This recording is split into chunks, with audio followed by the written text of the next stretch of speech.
Folks, we are joined by Dr. Sharada Rao. She's a seasoned industry leader with over 30 years of experience in IT and life sciences. She was the former vertical head delivery life sciences at Birlasoft, and she used to oversee global IT services for pharmaceutical, biotech, and medical devices sectors. Sharada has held leadership roles at startups, Microsoft, and Cognizant, and she managed critical business units and delivered innovative solutions to major clients worldwide. And she holds a doctorate in artificial intelligence and healthcare and an MBA from Stanford School of Business and an engineering degree. And beyond her career, she is also passionate about social entrepreneurship, effective altruism, and also advocates for diversity and equity in the workplace. And as we prepare to delve into our conversation on the topic at hand, empowering innovation and Sharada's journey in healthcare, artificial intelligence, and leadership, here is an exciting twist. First, let us tickle her brain. So, Sharada, I'm going to kick off the first rapid fire round with random words. And all you have to do is, as and when I mention some words, you have to respond to them without thinking much. Are you ready for it? Okay. Get started. So, here comes the first word, curiosity. Curiosity. Life. Live like a child. Invention. Continuous. Now is great time to invent. Future. Future will be great. It's completely in your hands. Book. Book. I'm writing my book, fifth book now. Wow, wonderful. Good luck on that. Next is movie. Movie. Nolan. Typically, I like all his movies. Dark Knight series is a favorite. Aliens. Aliens. They're there. We are aliens for other planets. True, true. Universe. Universe. Always in your pocket. We have to just think it will be there. Wow, I love the perspective. Next is leadership. Leadership. Yeah. Every person is a leader. Every human being is a leader. Role model. Role model. Lots of role models. I think what comes to mind, Indra Nooyi, very favorite. Mhm. Indira Gandhi. Then some sportsmen, MS Dhoni, Mhm. Djokovic, Nadal. Many role models. Good one. And here comes the last one, success. It will always come. It's an assured outcome. It's an assured outcome. What a positivity. And in fact, yeah, I agree with you on that. As long as we are putting in efforts, right, without Yes. worrying about the results, and as long as we are adding value, I think it will follow for sure. Yes, completely. Wonderful, wonderful. And thank you so much for participating in the first rapid fire round. And there is one more rapid fire round towards the end of the episode. And before I formally welcome you to the show, let me welcome the audience. So, folks, you have tuned into the Guiding Voice TGV podcast series where we embark on transformative conversations for a better future. I'm your host, Naveen Samala, dedicated to making the world a better place through valuable discussions that add value not only to your life, also to your career. And thank you so much for tuning in. And Sharada Rao, hearty welcome to TGV, the Guiding Voice podcast series. And I'm super thrilled to have you as a guest on the show, on the platform today. And on this moment, I would like to thank Shan Konduru for connecting us both. And how are you doing today? I'm doing great. I really looking forward to this session, and I hope it's useful for a lot of people. I hope they enjoy. Absolutely, it will be extremely useful with the kind of experience that you carry, not just in the professional world, but also in entrepreneurship, social entrepreneurship, and many other things. And it is going to be a great value addition to our audience who are spread across 130 countries. And on that note, let's move forward. So, we'll talk briefly about your key milestones in your career and challenges that you have faced which have actually shaped your career to becoming a successful leader in the IT and life sciences industries? Well, I have been very lucky, I would say. I've had over 30 years of experience. All of them have been very good. So, in that sense, I've been lucky. I've had a hybrid career actually. So, like everybody in India, I also started off with development. So, hardcore techie for first decade of my career. I've worked in the US until my 40s and then moved to India. So, some of the keynote experiences I've had, like I've worked at Merck Pharmaceuticals. So technology from today is very different from technology in those days. So we did not even have OOPS at that time, or J2E. None of them. Literally, I think with Silicon Valley, I also grew, I would say. So I used to code in Unix at that time, Uh-huh. completely command line. It was very different from today. In terms of leadership, I think both the US kind of roles and the roles in India, they are very distinct. And Mhm. they demand different style of leadership from not only women, from anybody. They demand different. So in life sciences, Merck was very major for me because that was the golden period for Merck. So Mhm. they had been working on 9 blockbuster drugs in various Wow. areas, Mhm. uh, in cancer, asthma. They had Botox, all sorts of blockbuster drugs. And Mhm. those days, they were very the patent. Even today, it is there, but there was no collaboration between competitors. Yeah. So there's a lot of secrecy and huddle around like a major film, right? Like that it was.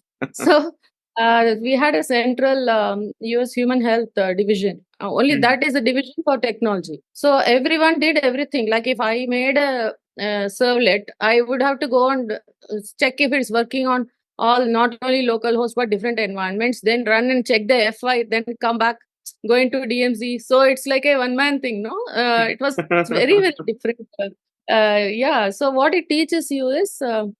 It teaches you to work with the business, and the Mhm. business don't know anything about technology. You're right. So they will give 2 3 sentences, right? This drug is for baldness, and then you'll have to make out from that some massive how do I design the architecture and stuff like that. There were also serious drugs like Singular for Mm. asthma, and there were blockbuster drugs in oncology, cancer, Right. lung Yeah. cancer, leukemia, and so on. So that was my hardcore boot camp in life sciences, Mhm. largely in the US. Another, I think, a foreign experience I would say was General Motors, Mm. and I joined Wipro on a very brief stint in India. Mhm. I was offered a major role for General Motors delivery, and they were launching a series of websites for luxury cars, Saab, those kind of cars, and just to be able to do the offshoring in those Mhm. days was different. Set up the Odyssey, and then everything was different. So what Tom Friedman would have written in The World is Flat, we did that actually. I think he just took it and wrote the book, I felt. It was like that. So yeah, it was very, very different. The whole global vendors model, and then running after everything. It was not one vendor like us today, like Infi or TCS. Creative would be done by somebody called Bridge. Then technology would be done by people like us, like Yeah. that. And so we would always have to run after different vendors to see that the delivery dates are being met. So I think my bootcamp in delivery services happened with General Motors. It was a 60 million account, very large.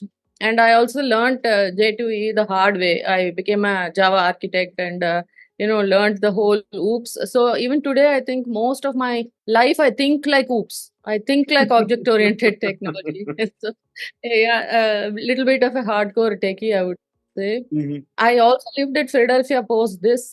In those days, they had things like account manager. So You're they right. would post a person from to manage the C level. So You're right. then that leadership is different because literally the CEO is sitting across from you and you have to cater to him. You have to see that he is happy, and then you have to talk about different solutioning that is happening worldwide You're right. so that you get business. So it's Hmm. different kind of leadership.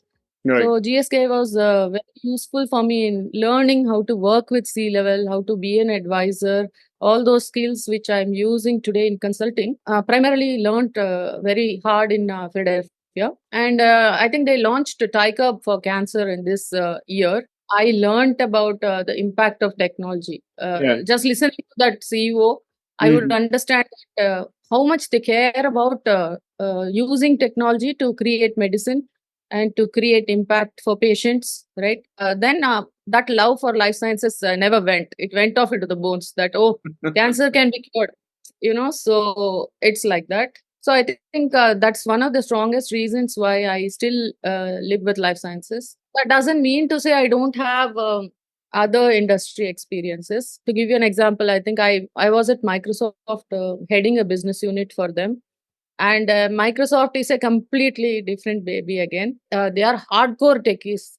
They live and breathe the technology every day, very nerdy. So then we also have to keep up. So it's not enough to be a management person, like a leader, right? Quote unquote. Along with that, you have to also be a technologist, and you have to like learn a lot. So continuous learning, and they have a varied metrics like work health index, which means how much your team likes you.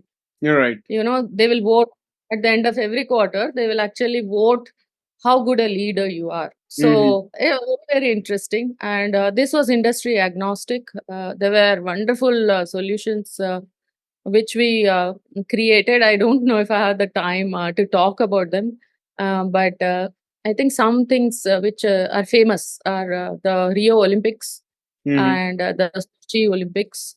Some solutions which we created for the Olympics were smart solutions, which we used in Smart Cities Initiative, and Right. he was given also the parallel role of being city next lead for Microsoft, which means that I own responsibility for smart cities. We would take a city and modernize it, like Raipur, similarly Glasgow in UK, and then Barcelona. All these were cities which we delivered using this model, which means any system, like parking, for instance. In winter, you can't find your car easily. So then, how would you create parking systems? How would you create waste management systems like this? Very, very large systems that would scale, and that would enable a city to be modern. Yeah. So today it's very usual, right? Like all this will sound normal, but this was in 2013, so it's a decade ago. And at that time, Satya had just got on board. Steve Ballmer had moved on, and Satya had come on board. So here was a man who was trying to just steer the ship. We were just churning the ocean completely into digital. So he created Smack and modern apps, big data, then analytics, and the whole cloud computing. So then all of us leaders, we also learned all those on the You're right. ground. So it was a very beautiful experience, I would say. I got into bigger roles, Birlasoft and Cognizant, where even Microsoft was a 450 million portfolio, not small. Yeah. But I think Cognizant was much bigger. It was 750 million portfolio. So that was, I would say, where I got into really top-notch leadership, where it's all about P&L. And you are like every day you're looking at the profits, like how many deals are you winning, how are you delivering them, how much net margin you're making. So it is all about numbers. Not that there's not leadership on the ground. There's a lot of people leadership that you do as well, and you're responsible for how you come across to customers, how you nurture platinum customers, all that. Yeah. But those were also different. I think every role you wear a different hat. So the word leader is like a very small thing to encapsulate. You are doing everything, literally. If no one is there, they will look at you. So then you are doing it.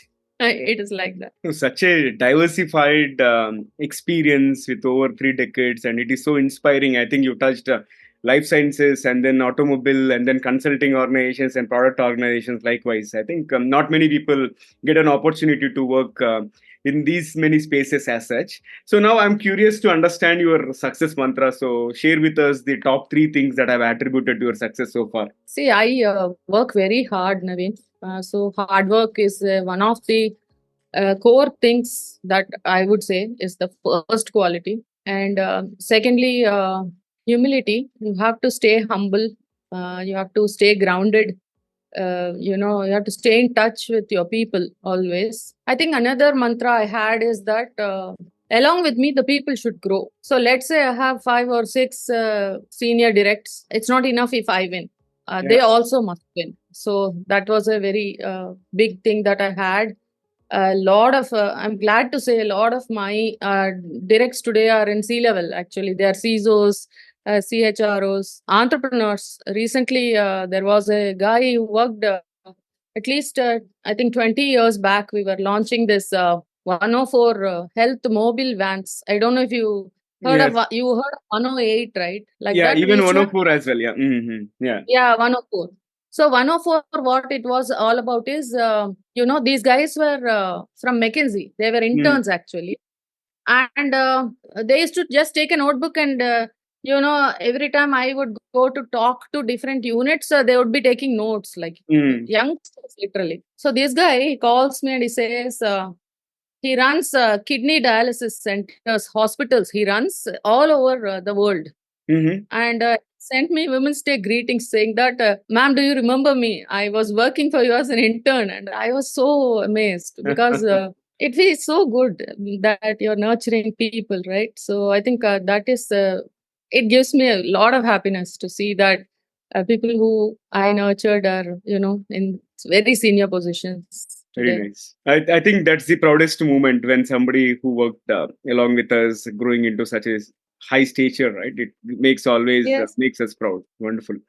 Yes. All right. So, Sharda, as someone who has held leadership roles in both startups as well as multinational corporations, what advice would you give to aspiring women leaders looking to navigate their career paths effectively? See, I think in large corporates, I did speak a little about it right now. It is about strategy and vision. So, what happens is in organizations like Microsoft, an entire 13 months or even greater in advance, they are casting the forecast for the following year, which it felt like a knock on the head for me, because I was like, here I am, we think a quarter ahead, right? This quarter we Correct. made this many million, okay, we'll add 30% to it, something like that. I was very used to that model. So Microsoft doesn't work like that. So they Mm-hmm. have a lot of products, so they are Mm-hmm. like casting 15 months in advance. So you have to have the vision and you have to have the strategy for large corporates.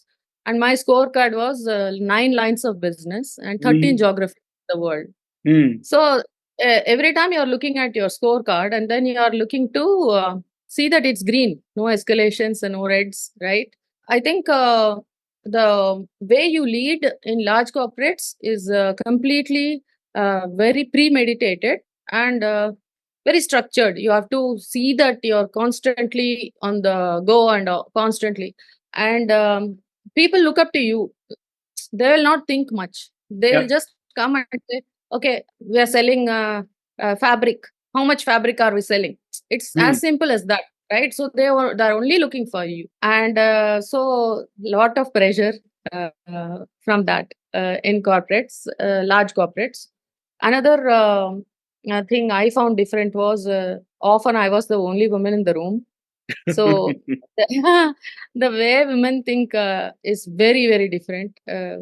And so it's not a disadvantage, but you have to put in 2x effort so Yeah. that you are heard. You are heard and you are taken seriously and you are like paid attention to. Even today, it is like, I mean, there are greats like, RBG, Ruth Bader Ginsburg also said this. So there are greats who have faced this. It's not just me.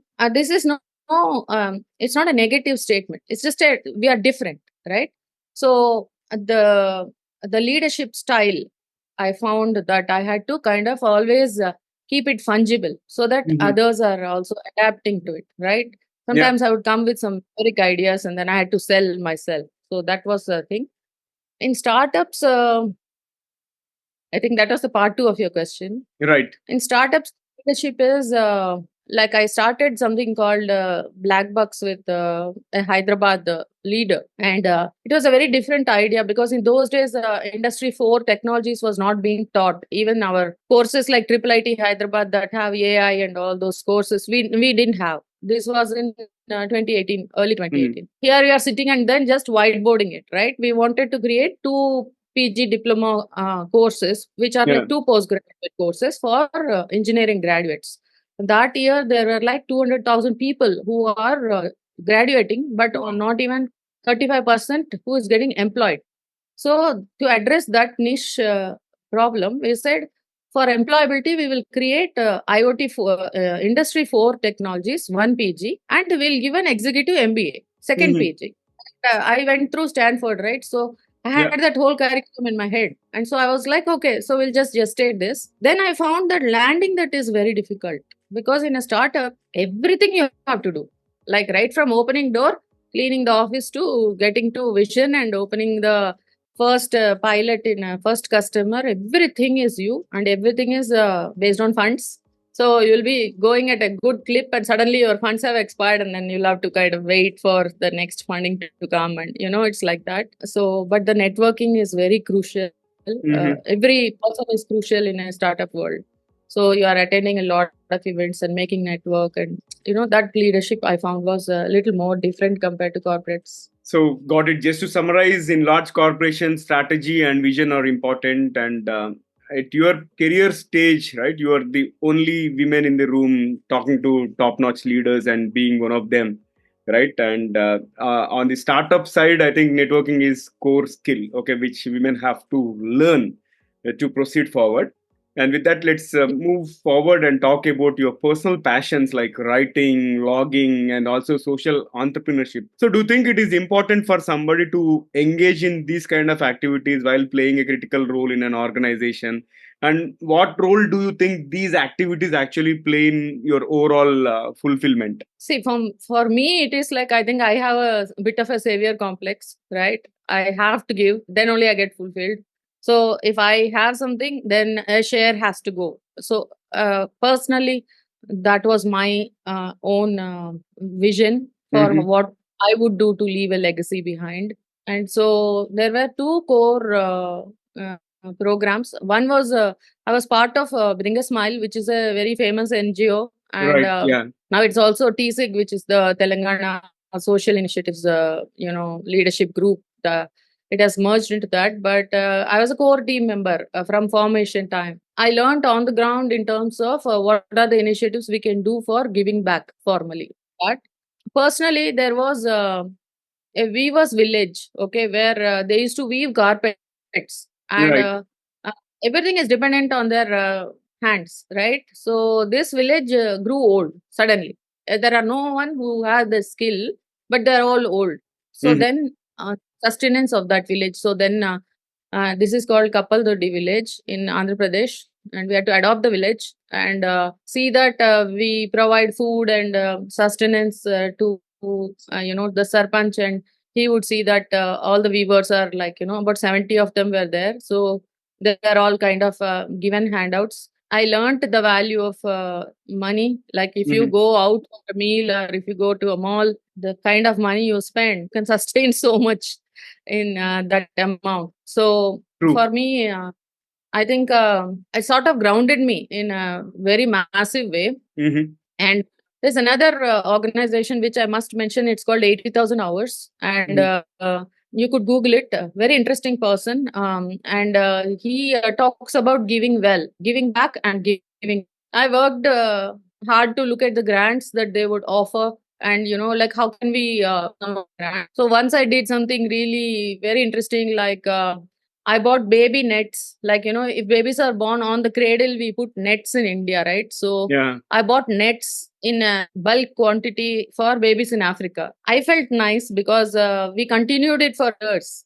So there was a handout every year that largely checkbook charity for me, but it still mattered. It still gave me a lot of fulfillment. Currently, there is another where I get involved. It's not a checkbook charity. It's a project Mm-hmm. called Swadhar Mohor, and Mm-hmm. Swadhar Mohor is based out of Pune. It's in a vague. It's in the red light area of Pune actually, Mm-hmm. Dagdi Kshetkar, and these are like 65 children, and they are children of sex workers. So when their parents work in the night, they don't have anywhere to stay. So they let them in the streets. I got like really, I don't know, impacted by that. And so I spent a lot of money to build a shelter for them, which is also a school. That's a continuous thing that I save for assiduously and keep trying to give every year. I am in touch with the program coordinator. They keep regularly sending me reports and, how the children are doing. So that's very personal to my heart. It's there on my blogs and on my Facebook also. You'll find details of how you can donate. For me, giving is that. I think writing, well, I have been blogging for about 15 years now. So it's Wow. like it's a habit.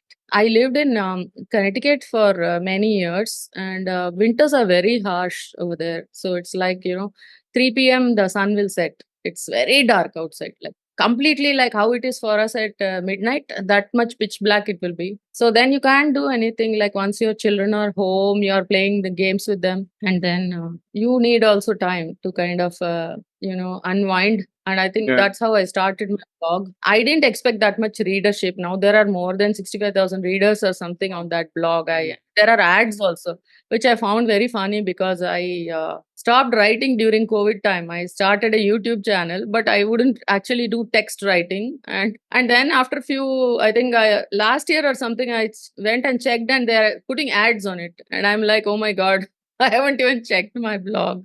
So writing is definitely a habit. Now I'm writing a book called The Shape of Healing. It's about how you recover after trauma and how one can get back up. So Mhm. hopefully, I will complete that very Yeah. soon, actually. And then we'll call you for an interview once the book is out. Amazing. I So, hope so. I hope so. so inspiring, Sharda. Now let's talk about the artificial intelligence and machine learning stuff.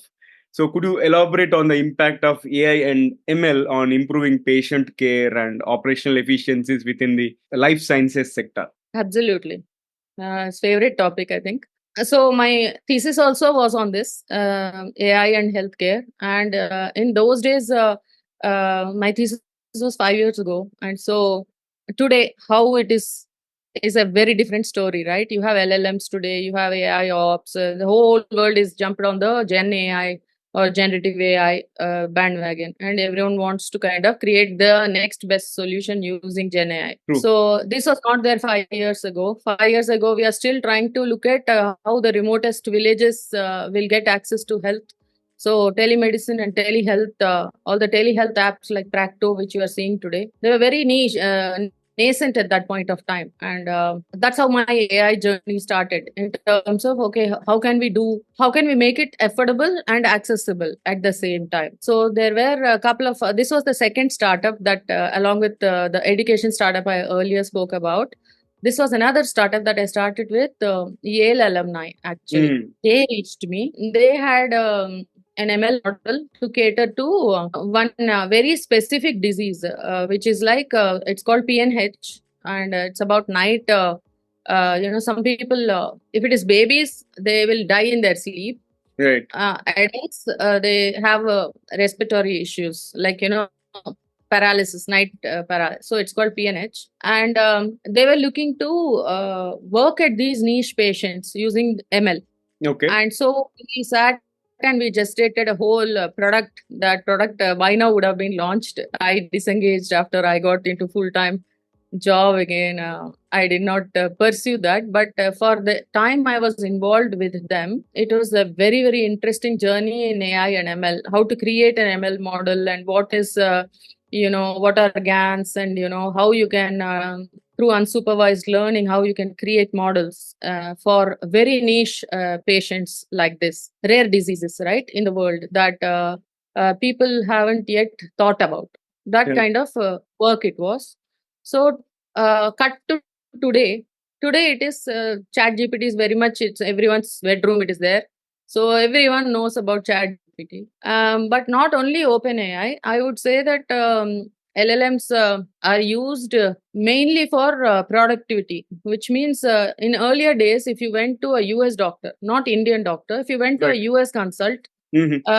after he met you, the patient encounter had to be completely documented in one extensive form for Wow. insurers and Mhm. for compliance purposes. Mhm. So this is a bulk of notes, and I have personally watched physician friends of mine who would sit late into midnight writing these notes. They would just scribble something, then they have to expand that into formal regulatory compliance notes. Wow. So Mhm. today, LLMs do that. They don't need to do anything. They are voice to text, and first of all, there are so many templates. So that is one area where AI is literally very useful. First off, in just improving productivity. First and foremost, lowest hanging fruit. The second is the marriage of all these multiple EHRs, right, where you have lots of electronic health record systems where all the patient data is sitting. So, for you to create, first off, a marriage of all of this was never heard of. Every state is its own beast in US. So if you look at insurers like Blue Cross Blue Shield or even Kaiser Permanente, for every state there is a BCBS like that, right? So people didn't have a profile. If a patient moved from a state to another state, people never had a profile. Today it's not like that. Today anywhere you can get a longitudinal profile of a patient because the data is all integrated. It is very I wouldn't say it's very simple, but it is achievable for EHR data to be collated and to be literally, a lot of data analytics can be performed on that using, ML, and then you can actually provide insights and analytics. And so, in areas such as Alzheimer's, which is a personal, I do my own, I myself research on that, and then mental health, which was largely hitherto unaddressed until today.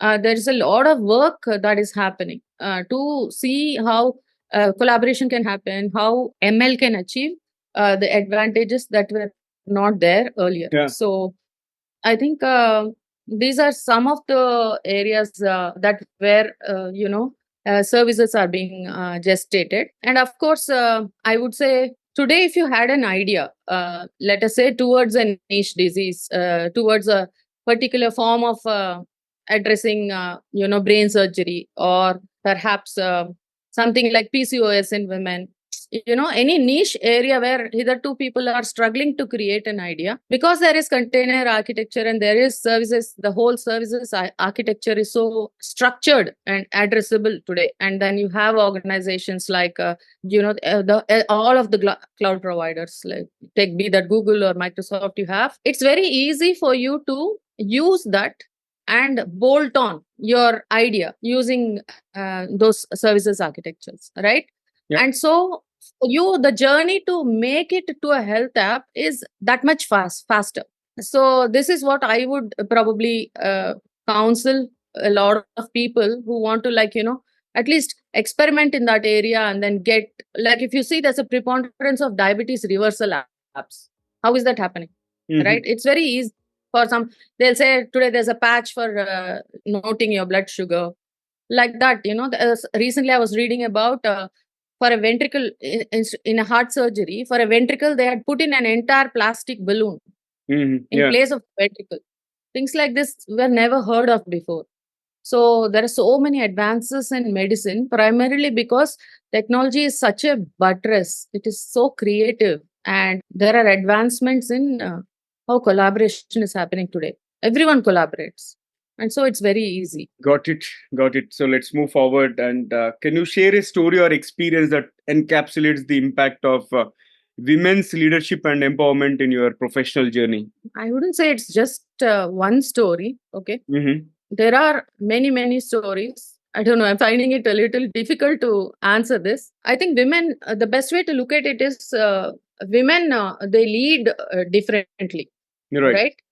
So things like diversity and focus on neurodivergence have come much more into focus today.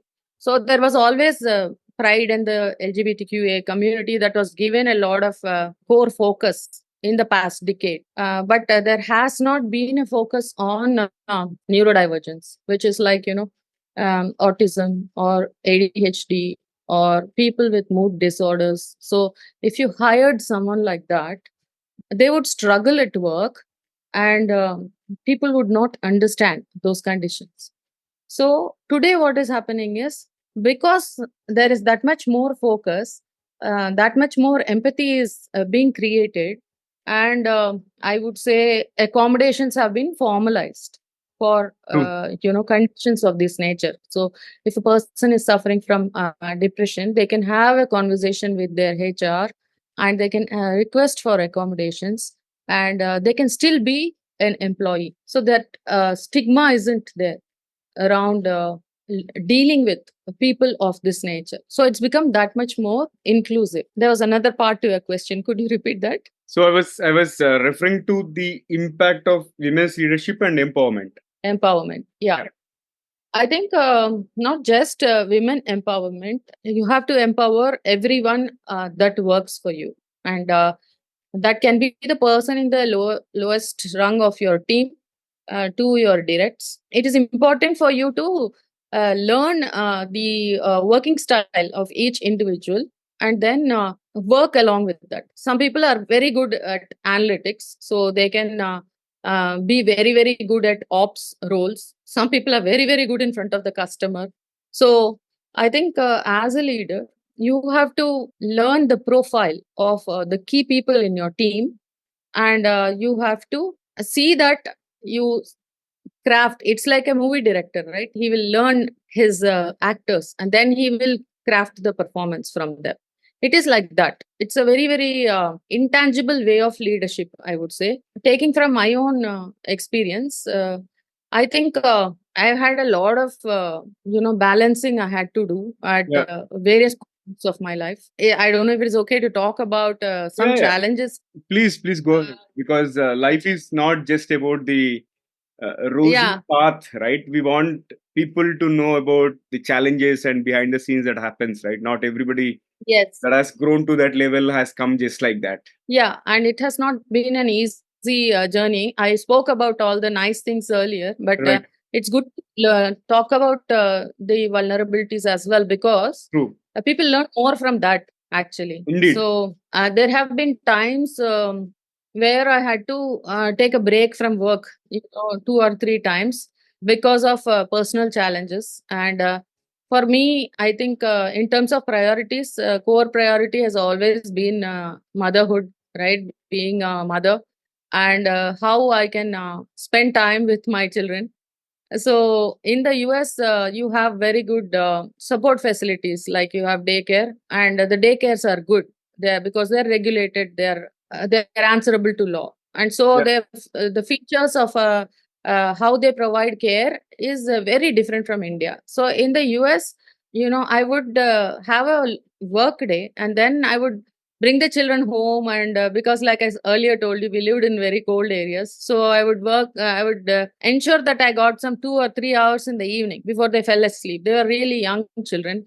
But there were challenges, like big challenges, where I would go late some days. Literally nobody else would be there, only my children. I remember a occasion where only my children were there, Mhm. and the daycare provider, that lady was there, and the whole daycare was empty.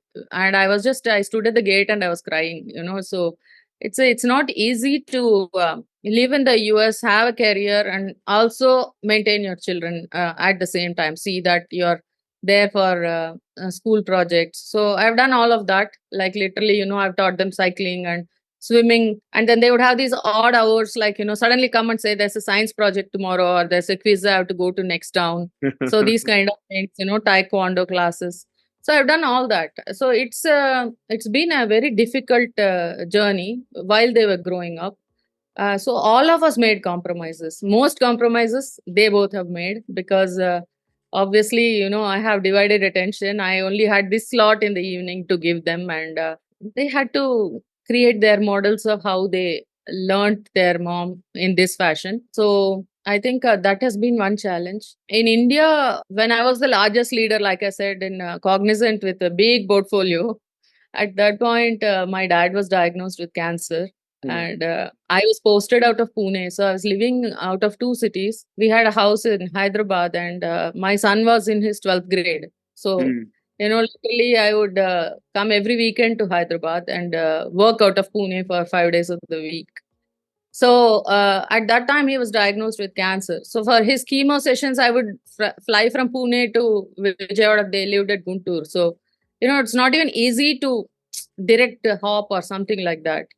So I did this like one superhuman being for a long time, and then I said I can't do this anymore, and so I took a break. And at that time, the Black Bucks, the lady, she came and offered Black Bucks, saying we want you as the CEO, and can you please join? And there was this meeting at T Hub. I remember I came for one day to attend that because KTR was there, and I Mm. came. And somehow I was feeling uneasy. Went home that night, some late night bus.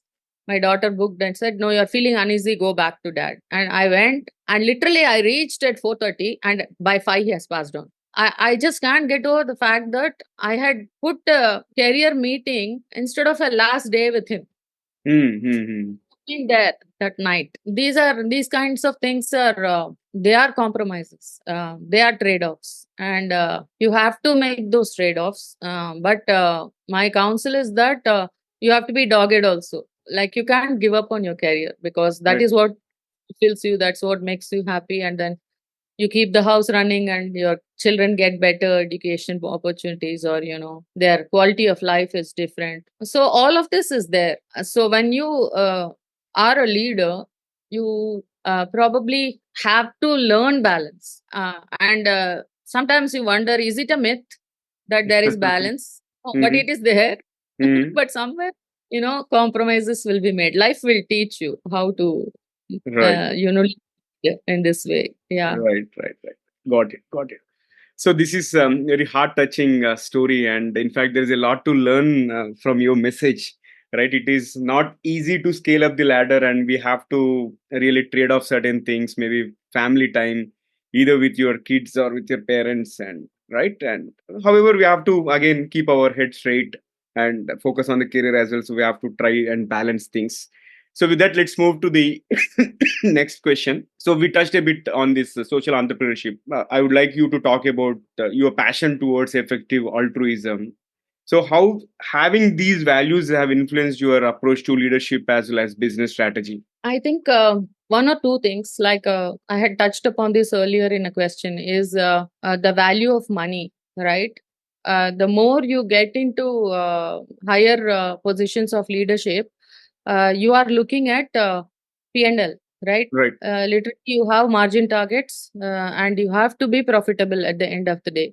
So when you are in altruistic roles, you are always crafting a solution, keeping that in mind, keeping the risks that are included into your P&L, and how am I leading while at the same time addressing sudden risks and planned risks, and what are my mitigation plans. So is my vision healthy enough to accommodate for all of this, right?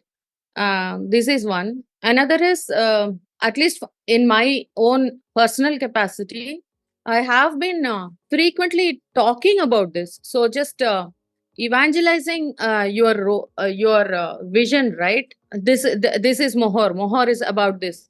This is what I do. And the more you evangelize, the more people understand about CSR, about giving back, and about things like how you can be a fulfilled leader, how you can get passionate about things like even small things like planting trees, right?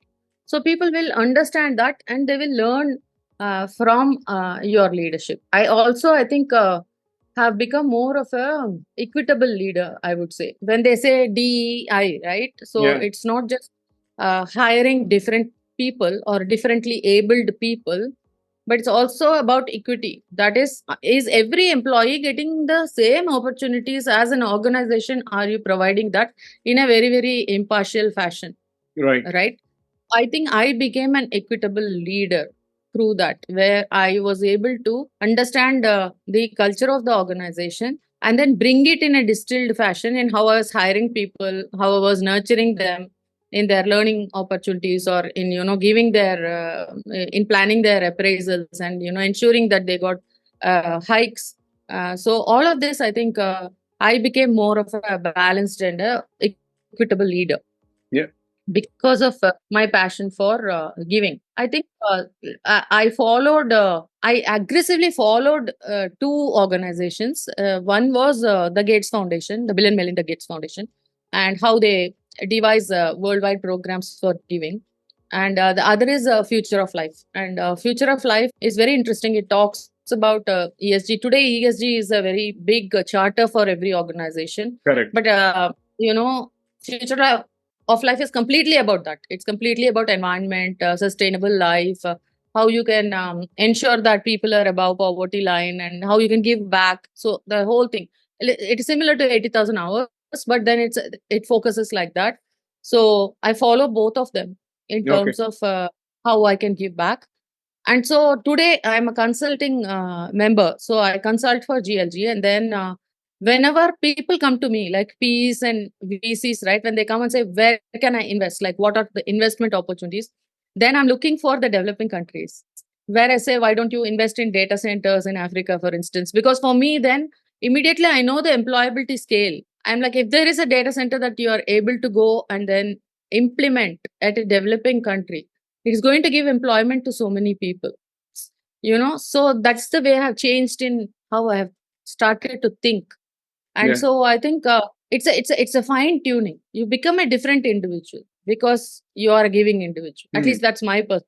No, great. I think great things to learn here. So, most importantly, you will put this equitability in action, not just by merely by paper or something by letter, but by spirit, if I may call it.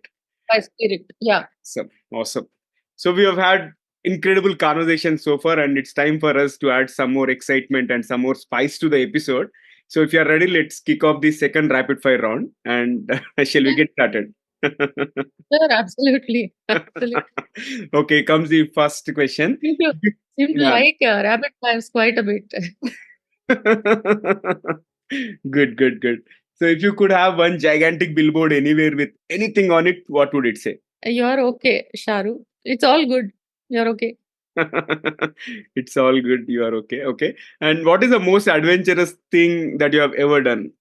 Okay. So we took a trip to Manali. So we tried, paragliding and river rafting. The Bias River, it's a little notional. It'll look calm. Matlab, Right. it'll have rapids, but Hmm. you won't think it is that aggressive. You think it's not the Ganges, and so that's how we went off nicely, strapped everything. So my children were sitting in the front, and I was told you should sit in the middle and balance the raft. Like they are little heavier. So and they both learned they know to swim. I don't know to swim. So then we are going, and in the middle, this raft it just bounced because the current was so bad, and Oh, I never. Then midway, you can't say I can't raft. No, right. you have to. Yeah. With it. So I fell off, completely fell into the river. Oh my God. Oh my God. It is on video, so that was the funniest thing. Of course, everybody scrambled and then tried to pick me up, and then I came out like a sozzled rat. But yeah, it was really funny. Hmm. That was the most risky thing I would say that I did in my life. Sounds Then so scary. paragliding is the same. They take you to the top of the highest mountain, Hmm. and it is 15,000 feet high. It's not a small height. So there, you have a jeep, and then you're supposed to go and get into the glider. So they will strap you and they'll tell you all the risks and everything. And then I am thinking it is like because I had done paragliding at Goa once, and I thought it will be similar. It's like it's not much. So suddenly this guy says start running, and it's a edge of mountain. Hmm. So literally like how they show, jump. It's like that. There's a precipice. So you have to start running and you have to jump. Then only the sail will get the speed. I didn't know that. So I'm like, I'm not going to run. I was not even ready for that. I'm like, "Nee, hum tayar nahi hai." So that guy is like one big push, and then I fell completely into thin air. And so it was totally scary. I thought Hmm. I was going to die. Oh my So, God. yeah. When you see the height, any Right. height, when you go see the height, you don't have the courage. It makes sense actually. You reminded me of my rappelling experience, which I did for the very first time. But these kind of adventures actually push us to the next level, and our confidence level will boost a lot once we are done with the Yeah. event. Okay, we feel yes, we were able to do it, right? Yeah, then you will tell everybody about it and say, no, you should do it. You'll overcome fear. Right. So I overcome a lot of fear after I did these things. Agreed. So Yeah. Okay, here comes the next bullet. Can you describe yourself in just one word? survivor. Survive. No, you are a fighter. Fighter, okay. Yeah. And if you could trade your life with any fictional character for a day, who would it be? Spider-Man. Spider-Man. Yeah. And two truths. Especially after watching the recent one, the Miles Morales thing. I mean, I always liked Spider-Man, but Mhm. Mhm. yeah, I was transfixed. It was amazing. I Yeah, think you can do so much now to the right. Spider-Man. In True, play, you can do so much. true.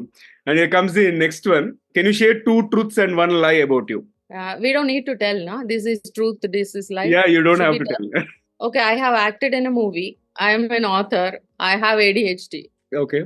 And so now it's up to So you. I'll leave it to the imagination of audience to imagine what Yes, are the yes, truth and what is the lie. absolutely. Good one. And here comes the last one for rapid fire. So, what is one electronic gadget or a fantasy gadget that you'd like to see or invent yourself? I think I would like to invent a gadget for Alzheimer's, something small which will scrape the plaque from the brain, because that is Alzheimer's. It will form plaque in the Mm-hmm. brain. So Mm-hmm. then you're forgetting stuff. You're not able to recall.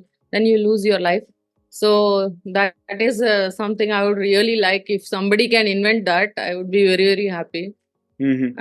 On a fun note, I think I would want one clone types, no? Some robo who will help me in the house, saying, now it's time to eat, or because I forget to eat and hydrate. So that's one thing. I would definitely like that one robo next to me. Just Interesting, yeah. interesting. And that's a great rapid fire round. And let's sweep back to the mainstream.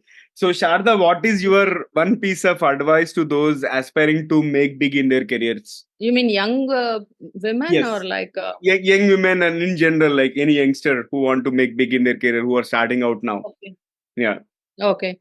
I think you have to work hard. There is no getting around that. I work at least 16 hours in a day. Yeah, so I think you have to work hard.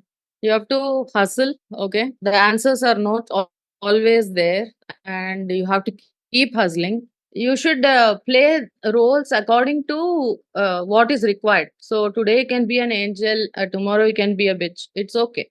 Mm-hmm. Whatever is required, you have to do that. Okay. And today's career demands that from you. You have to change as a personality. You can't be like, this is how I am. No, you have to be fungible. Then don't give up on yourself. You have to be on your side all the time. There is nobody else on your side. If there is a checklist of your life, you are number one on that checklist. So you should never forget that. It's like a post-it on your forehead. Okay. I think you should ignore all the naysayers. Okay, because in at least in our culture, there's a lot of conditioning around women, around young women especially. Don't do this, don't do that. Lots of don'ts. Just to completely collapse that list and throw it. Just out the window, out the window, out the window. Everything is out the window. Then only you can succeed. Okay, that is a mantra I follow. And then keep changing. Let's say you have a job and then you hate it, and then you are doggedly going at it because for the paycheck. It's good. It's a practical approach, but you have to keep changing. Like, let's say you got into Google for whatever. Okay, example, and you got into development. You hate development. Like, end of day, you're like, what is this? Yeah, I'm not happy with this role. You can always have the crucial conversation and say, I want to do something else. I don't like this nature of job. I want to do something else. Or I don't like this team. I want to do something else. And I have seen, as a leader, I keep pushing this message across the team that frequent changes are good for you. And only you have to ask. In Telugu, there is a saying, if you don't ask, your mother also won't give. You're right. So you have to ask. You have to keep on changing. Like I said, keep yourself on top of your list. Then you'll change automatically. I think, I think that is my advice. Superb. I think this is a great list to compile, and I'm sure it is going to benefit the audience a lot. And I thoroughly enjoyed our conversation, and in fact, you made me emotional as well at times. So it's a wonderful conversation to Likewise, have. enjoyed the music. So how is your experience being hosted on TGV? It's a beautiful experience. It's a opportunity for me to empower a lot of people with my insights. And so, thank you. I have actually looked at your channel. It's loads of wisdom. It's like a library of wisdom. So, you are doing great work. Thank you. Thank you so much, Dr. Sharada Rao, and thank you, Shan Konduru, once again for connecting me with amazing leader like Sharada Rao. So, friends, that was our episode with Dr. Sharada Rao. And before we jump into the fun trivia section, we have a quick request. In case if you haven't already subscribed to TGV, the Guiding Voice podcast, please subscribe to our podcast from wherever you have tuned in, because subscribing keeps you updated on new episodes and you will not miss the content that is going to enlighten you. And if you have enjoyed the conversation and found it useful, please share with at least three of your friends or colleagues who would also benefit from TGV, the guiding voice. So spread the knowledge and help others grow just like you. Now, let's hop into the trivia segment of today's episode. So, I've had amazing conversation with Dr. Sharada Rao, and if you recall the conversation, she said she has to take a break from her career about 2 to 3 times. So I thought I would talk to you about the notable women leaders who made the decision to step back from their careers to focus on family responsibilities at the peak of their professional success. And the first one in the list is Indra Nui, who served as the CEO of PepsiCo from 2006 to 2018, during which she transformed the company into one of the world's largest food and beverage companies. And after an illustrious career, she chose to step down to prioritize spending time with her family and pursuing personal interests. Next is Ursula Burns, who made history as the CEO of Xerox Corporation from 2009 to 2016, becoming the first African American woman to lead a Fortune 500 company. And after her successful tenure, she decided to step down to focus on family commitments and also pursue new opportunities. And third is Brenda Barnes. Brenda Barnes was a prominent business executive who served as the CEO of Sara Lee Corporation, and she gained attention for her decision to step down from her role in 1997 to focus on raising her children. She later returned to corporate leadership and became a strong advocate for work life balance. So, these women leaders exemplify the challenges and choices faced by individuals while balancing successful careers with family priorities. And their decisions to step away from top level positions underscore the importance of personal values and the pursuit of a balanced life. And each of them left a lasting impact on their industries and serves as an inspiration for many professionals navigating similar choices. So, my message for you is it is okay to quit at times, and it is okay to take a break and restart your career. So, that's it for today. And, folks, if you have any feedback related to the episode, especially what you like the most, I would love to hear from you. You can comment on YouTube if you're watching the episode, or if you have found the episode on audio platforms or any social media platform, you can comment there. And I would love to review your comments. And thank you so much for tuning in and also for being part of our awesome TGV family. So, would love to hear from you. So, do not hesitate to share your ideas, feedback, topic recommendations, and most importantly, guest speaker suggestions either through social media platforms, or you can also email us at decidingvoiceforyou at gmail.com. 4 as in digit 4 and you as in letter.